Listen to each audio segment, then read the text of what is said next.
Hello, hi everyone. This is Bob Mangami, also known as Coach B. How's everyone doing today? Man, I don't know, man. Does this look okay?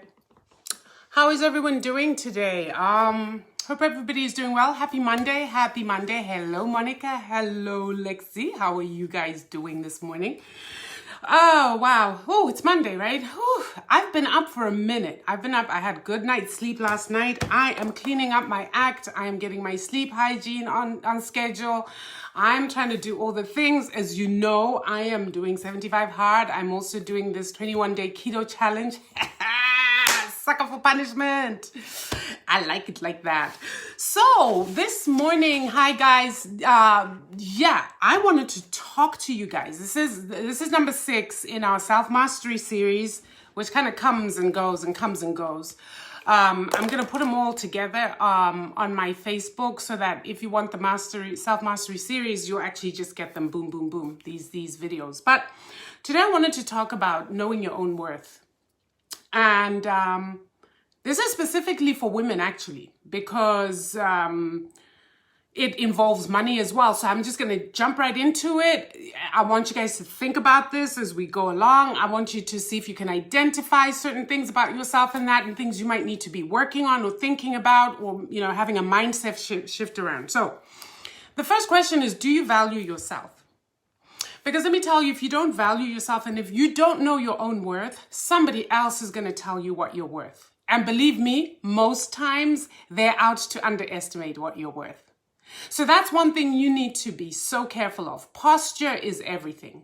And there are a lot of, what do I mean by posture? What I mean by posture is you have to let people know what you're worth.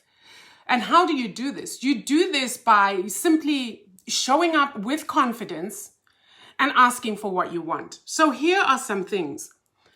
1, women are very quick to settle. And here's the thing about life. You're not going to get what you deserve.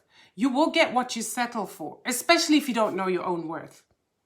Because what will happen is if you're negotiating with somebody, they're going to try you. They're going to come in at the lowest. Whenever you go into negotiations, guys, please remember that the first number that you are given is probably way lower than actually what you're worth.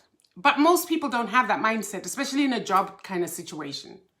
So they go into this and the guy says, you know what, how about 50K? And it's like, yes, thank you. And it's like, he's probably thinking, shit, I should have offered her 20. She probably would have been this happy.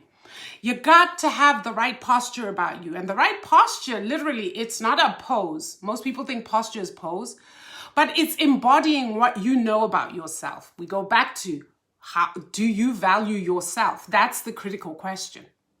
And so if you know your worth and you know your value, your posture has to show that. When you're going into a job interview or into a space that requires your services, let me tell you something. They need you. They called you.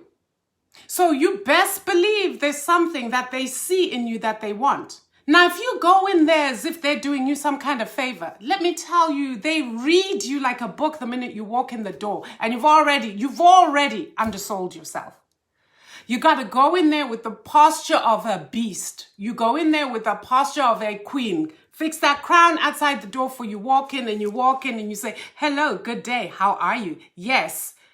You sit down, you get down to business, they negotiate.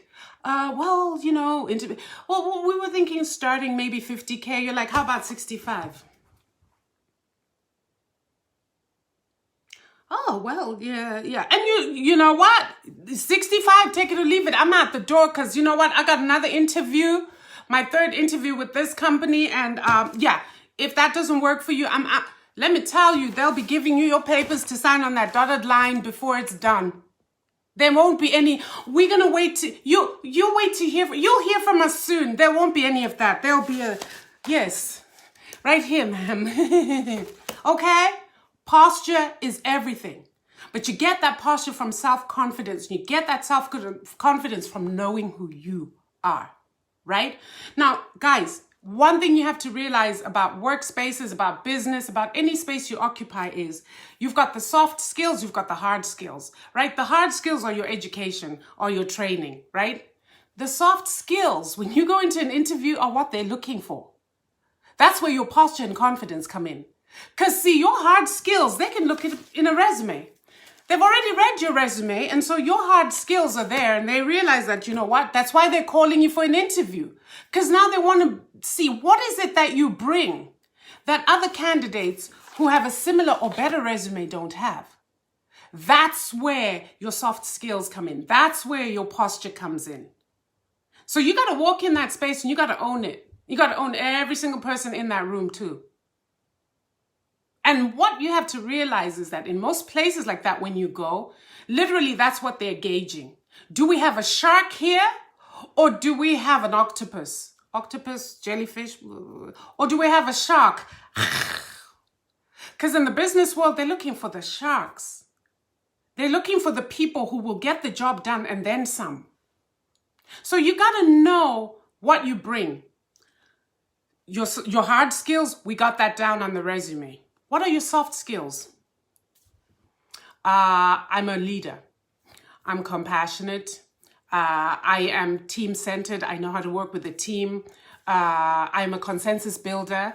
I'm good at conflict resolution. I'm articulate. The things that you can't put down on a resume is what they're looking for when you go into an interview. So you guys, hey, who's here? There's Lucas. Hey, Justina. Thank you guys for tuning in. I appreciate you guys. If you're getting any value from this, please share it out. I really always appreciate the shares. Sharing is caring. Share it out there. Somebody might just need to hear this. Now, again, like I said, you got to believe that your soft skills are something valuable. And a lot of women don't. A lot of the things that make us women are actually really essential on the job. But we don't. Because, we think, okay, you know what? This is the corporate world. This is the business world. So what do we have to do? We have to be like men. Nah, dude. Bring your whole feminine self into this space because the things that pertain to us as women are absolutely necessary for those jobs. Heart-centered leadership is one. Like I said, compassion is another, right? These are things you bring into a space.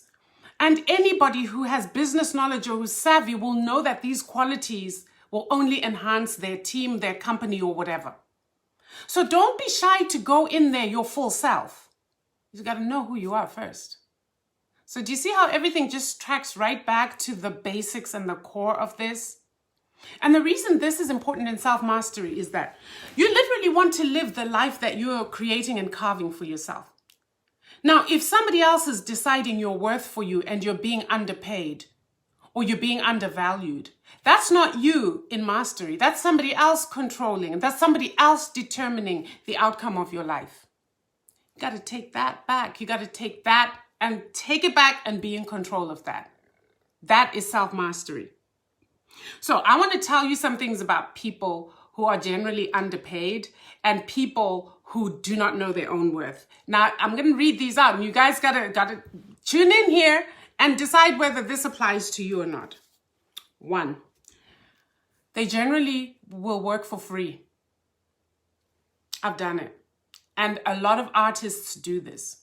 We get told, oh, please write a piece for this magazine. It's good for exposure. Oh, Lord, we done paid our dues on that exposure. But again, it's about, do you believe in your writing? Do you believe that you're an author who deserves to be paid? You got to believe that, right? I do free coaching in my business, but that's because there is a transactional, transformational relationship happening there. But if you come outside of my business and you want coaching, I'm going to charge you. And I think I had a young lady who messaged me. She literally thought I was going to be her life coach for free. I was like, in which universe are we now? And that's the thing. They'll go to women with that expectation, but they'll hardly go to men. They know that if a man says, I'm coach so-and-so, if you want that guy's service, you're going to pay for it. It's a given. But with women, you always have that, trying to wheedle and niggle their way to see if they can get a freebie.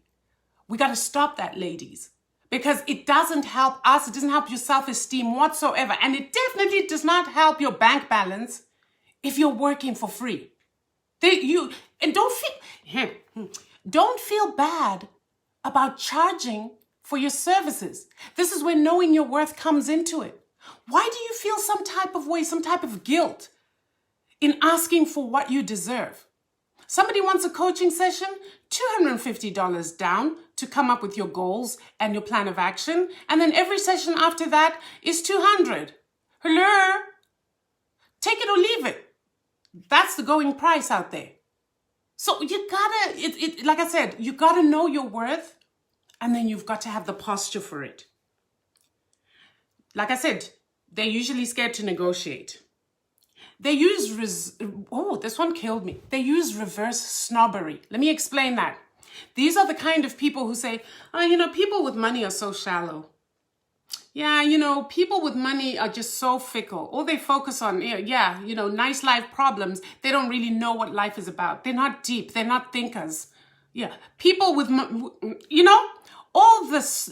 So it's a kind of snobbery over rich people. But that's, in actual fact, the truth of the matter is you do want that money. You do want that money. But one of the things that people who are underpaid do also is they self-sabotage in very subtle ways. For example, I can spot a self-saboteur just like that. I'm a business owner, as you guys know, I'm an entrepreneur, and I run a team. And I can see who my self-saboteurs are so quickly. They're very quick to get distracted. And the distractions look like good, legitimate distractions. But when you think and you come down to it, when it comes to your business, that distraction is not serving you at all. And those are the people who won't make money because they self-sabotage. And it's not a conscious thing, but most times when they're about to level up, boom, it's almost like they have radar for drama and things that are going to happen so that they don't succeed. Be mindful of that. If you're a business person or whatever it is you are, this is really important. Don't be codependent. Now, I want to explain what codependence means. Codependence is when you put your needs and wants, and you literally sacrifice your needs and wants for other people. And they are the quickest to run. Somebody says, help. I'm one. Hello, Barbara, right here. Africa calls and says, you know what? We're starving here. There's no, I will empty my bank account and send money home. I've learned that is so not healthy. You got to honor yourself before you can honor somebody else. And you've got to be willing to say, no, sorry, not this time. But codependents usually don't accumulate wealth or own anything because they're constantly putting other people's needs over theirs. I was like that. I'd look at my nails and I'd say, oh my God, my cousin so-and-so needs food, but damn, do I look janky. I have a right to take care of my needs first. But for a long time, I couldn't do that. The guilt would kill me. Some of us suffer survivor's guilt because we're coming from a place where right now it's a sinking ship, to be honest. And so the idea that we're here for a lot of us gives us that survivor's guilt. And that can sabotage any efforts that I have, for example, to succeed. Because I'm constantly looking that way, feeling bad about those I left behind, and literally draining myself. That's not self-love, and that's not healthy. So keep that in mind if you're somebody like me, and be on the lookout for that. Under-earners live in financial chaos. People who don't value themselves live in financial chaos. They literally live from paycheck to paycheck. And most times, the paycheck has already been spent before it's landed because there are debts to pay. Think about that. Think about your financial hygiene and your financial health. Because that's a very important aspect of self-mastery. And let me tell you, how you do things in one area of your life is how you do things in every area of your life. If your financial life is chaotic, take a look at your relationship life and see what's going on there. Take a look at your relationships with your friends, see what's going on there. Take a look at, whatever it is, and see what's going on there. Usually, what's going on in one sphere is definitely spilling over into other spheres of your life. So I hope you guys got value from this. If you did, please share out. Please share out. I love this conversation because, like I said, we are all on a learning journey. When I come to share this stuff with you guys, not because I've mastered it all, it's actually because I'm still on my own journey. And as I learn certain things, I love to share them with you so that you guys can succeed. I love you guys. I see you. I value you. Just know this. My post today is to reach out to somebody and tell them that you see them, you value them, you love them, and they're worth it. Have a great day, guys. See you later.